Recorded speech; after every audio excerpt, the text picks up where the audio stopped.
மல்லி சீரியல் நேயர்களுக்கு வணக்கம். மயிலை தொந்தரவு செய்யும் தினேஷின் ஆட்டத்திற்கு முடிவு கட்டப் போகும் நாகு ஒரு பக்கம், இன்னொரு பக்கம் ராஜேஸ்வரி இருந்துட்டு இந்த சந்தர்ப்பத்தில் எப்படியாச்சும் மல்லியை வீட்டை விட்டு விஜயோடைய மனசை விட்டு பிரிச்சே ஆகணும் அப்படின்னு ஒரு பக்கம் தீயா வேலை செய்கிற குமாரன்றபடி செஞ்சுட்டு இருப்பாங்க இல்லையா. ஆனால் நம்ம வெண்பா இருக்கிற வரைக்கும் மல்லியை அவ்வளோ ஈஸியாக விஜய் கிட்டேருந்து பிரிக்க முடியாது. இப்போ தான் சேனலுக்கு முதல் முறையாக வரீங்கன்னா மறக்காமல் லைக் பண்ணிட்டு வாங்க.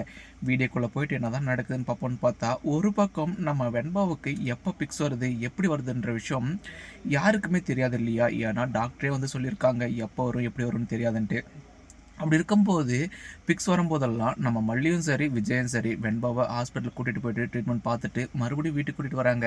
அப்படி இருக்கும்போது இதுக்கு ஒரு முடிவு கட்டியே ஆகணும் அப்படின்ற ஒரு விஷயத்துக்காக தான் நம்ம மல்லி இருந்துட்டு இப்போது கோயிலுக்கு வந்து போவாங்க இல்லையா. ஆனால் அதுக்கு முன்னாடி நம்ம மல்லி இருந்துட்டு விஜய்க்கும் வெண்பாவுக்கும் பிடிச்ச மாதிரி சாப்பாடெல்லாம் டிஃபன் ரெடி பண்ணி வச்சுட்டு தான் இப்போது கோயிலுக்கு வந்து கிளம்புறாங்க. ஏன்னா ஒரு பக்கம் நம்ம நாகவும் அதாவது மல்லியை பார்த்து பேசணும். ஏன்னா மல்லி அந்த வீட்டில் நிம்மதியாக இருக்காளா இல்லையா, வெண்பா சின்ன குழந்தை அவளுடைய நிலைமை என்னாச்சு ஏதாச்சு தெரிஞ்சுக்கணும் அப்படின்றதுக்காக ஒரு பக்கம் நம்ம நாகு இருந்துட்டு இப்போ மயில்கட்டை வந்து ஃபோன் கேட்பாங்க இல்லையா. ஏன்னா தன்னுடைய மொபைலில் ரீசார்ஜ் இருந்திருந்தா நாகு அவங்களுடைய மொபைல்லே வந்து ஃபோன் பேசியிருப்பாங்க.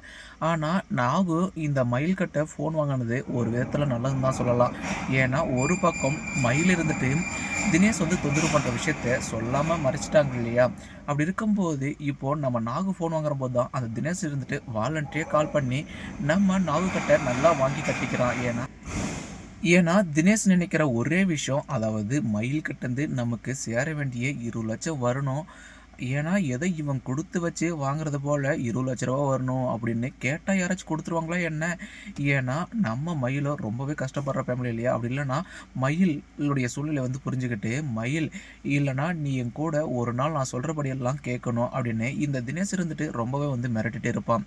ஆனால் மறுபக்கமும் இப்போ நாகு கைக்கு ஃபோன் போனதுனால இப்போது டேய் அதாவது உன்னெல்லாம் சும்மா விடக்கூடாதுரா, நீ வந்து ஜெயிலுக்கு போனவ அப்படியே ஒளிஞ்சுன்னு வந்து நினச்சா மறுபடியும் வெளியே வந்தது மட்டும் இல்லாமல் என் பொண்ணை வந்து தொந்தரவு பண்ணிட்டு இருக்க, இனி எங்கே இருந்தாலும் உன்னை தேடி வந்து வெட்டுவோண்டா அப்படின்னு இப்போது நம்ம நாகு இருந்துட்டு அவனுக்கு ஒரு மரண பயத்தை வந்து கொடுக்குறாங்க.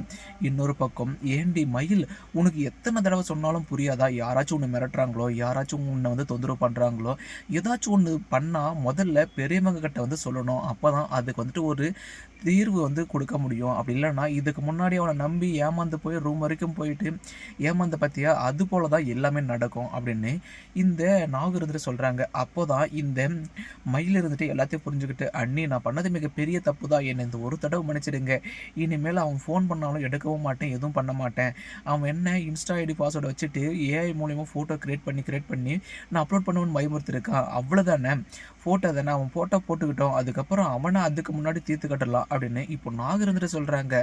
இன்னொரு பக்கமோ இப்போது நாகு இருந்துட்டு மல்லிக்கு ஃபோன் பண்ணி கோயிலுக்கு போகணும்னு தெரிஞ்சதும் இப்போ நாகவும் கோயிலுக்கு வந்து போவாங்க இல்லையா. அந்த ஒரு சமயத்தில் தான் நம்ம நாகு இருந்துட்டு மல்லிகட்டை விஷயத்த வந்து கேட்பாங்க. அண்ணி உங்களுக்கு தான் ராஜியை பற்றி நல்லா தெரியும் இல்லையா, அப்படி இருக்கும்போது புதுசாக என்ன நடக்க போகுது, ராஜ் இருந்துட்டு இந்த ஒரு சந்தர்ப்பத்தில் எப்படியாச்சும் என்னை வந்து விஜய் கிட்ட வந்து நிரந்தரமாக பிரித்து விளையாண்டுப்பிடணும். ஏன்னா அப்போ தான் அவள் அந்த வீட்டோடைய சொத்து விஜயோடைய அந்தஸ்து எல்லாத்தையும் அடைய முடியும்னு வந்து நினைக்கிறா. அது மட்டும் நடக்காது வெண்பா மல்லி. ஏன்னா வெண்பா சொல்ல இருக்கிற வரைக்கும் உன்னை வந்துட்டு வெண்பா யாருக்காக விட்டு கொடுக்க மாட்டா அப்படின்னு சொன்னபடி இப்போ கோயில் இருக்கிறபடி இப்போது ஒரு பக்கம் நம்ம விஜய் இருந்துட்டு விஜய்க்கு பிடிச்சபடி தான் நான் சமைச்சு கொண்டு வந்திருக்கேன் அப்படின்னு இந்த ராஜ் இருந்துட்டு ஒரு சீன் வந்து கிரியேட் பண்ணுவாங்க இல்லையா. அப்போது நம்ம விஜயும் அதெல்லாம் வெளுத்ததெல்லாம் பாலுன்னு வெள்ளந்தை நம்பிக்கிட்டு ராஜி இன்னைக்கு சமையல் சூப்பர் அப்படின்னு வந்து சொல்லுவாங்க இல்லையா. அப்போது நம்ம மல்லியம்மா சாப்பாடு மாதிரி தெரியுது அப்படின்னு வெண்பா யோசிக்க இன்னொரு பக்கம் நான் தாப்பா வந்து பிடிச்சவங்களுக்கு சமைச்சா எல்லாமே டேஸ்ட்டாக இருக்கும் அப்படின்னு இந்த ராஜி சொல்ல மறுபக்கம் நம்ம வெண்பா இருந்துட்டு தன்னுடைய ராஜ்யத்தில் சொல்கிறதெல்லாம் பொய்ன்னு இப்போது மல்லிக்கு வந்து கால் பண்ணி மல்லியம்மா நீங்கள் சமைச்சு வச்ச சட்னியும் அதுக்கப்புறம் டிஃபனும் எல்லாமே பிரமாதமாக இருக்குது, அப்படியே வெண்பா சாப்பிட்டே வெண்பா, சரி உங்களுடைய டாடா சாப்பிட்டாங்களா இல்லையா அப்படின்னு இப்போ நம்ம மல்லி கேட்கும்போது தான் இந்த ராஜோட முகத்தில் கரியை பூசிடுறாங்க நம்ம வெண்பா. அதுக்கப்புறம் ராஜி இப்போ வெளியே தலை காட்ட முடியாமல் அப்படியே கூனி குறுகி நிற்கிறாங்க. இதுக்கு அடுத்தடுத்து என்னென்ன சுவாரஸ்யமான விஷயங்கள் இன்ட்ரெஸ்ட் நடக்குது நம்ம மகன் சேனல் வந்து ஃபாலோ பண்ணுங்கள் ஃப்ரெண்ட்ஸ். தேங்க்யூ ஃபார் வாட்சிங்.